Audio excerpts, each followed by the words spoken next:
એટલે વધારે નથી કેવું, મારી છેલ્લી વાત મારી કરી અને હું વાતને પૂરી કરીશ.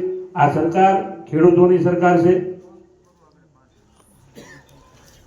એ તમને ત્યારે ખબર પડશે, ખેડૂતો જે યોજનાઓ લેતા છે ને એને ત્યારે જ ખબર પડે કે ખરેખર સરકાર ખેડૂતોની યોજના છે.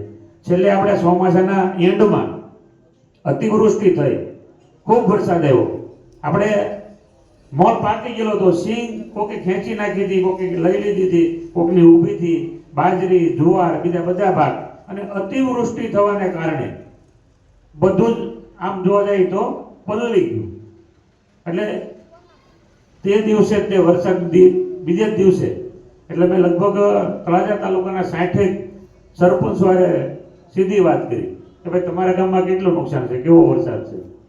80 ખેડૂત વાળે વાતચીત કરી અને અતિ નુકસાનને કારણે આપણા નવા બનેલા કૃષિ મંત્રી જીતુભાઈ વાઘાણીયારે મેં વાત કરી કે સાહેબ મારા તાલુકામાં બહુ નુકસાન છે અને ખેડૂતોએ પાકેલો જે પકવેલો પાક છે એ હાવ પલળી ગયો છે અને હળી જાય છે, એટલે આપણે કંઈક આને મદદ કરવી જોઈએ.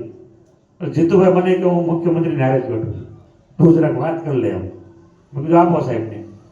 સાહેબને મેં કીધું સાહેબ આવી હાલત છે એ કે અમે એ જ સમીક્ષા કરી છે, ટીવીમાં જોઈ છે અને લગભગ અમે નિર્ણય કંઈક કરશું. બીજા દિવસે મંત્રીઓને બધા જ જિલ્લામાં મોકલી દીધા. આપણે પણ જીતુભાઈ આવ્યા હતા, જિલ્લા કક્ષાએ અધિકારીઓએ બેઠક કરી, અમે 4-5 ખેડૂતોને વાડીએ ગયા, જાત નિરીક્ષણ કર્યું.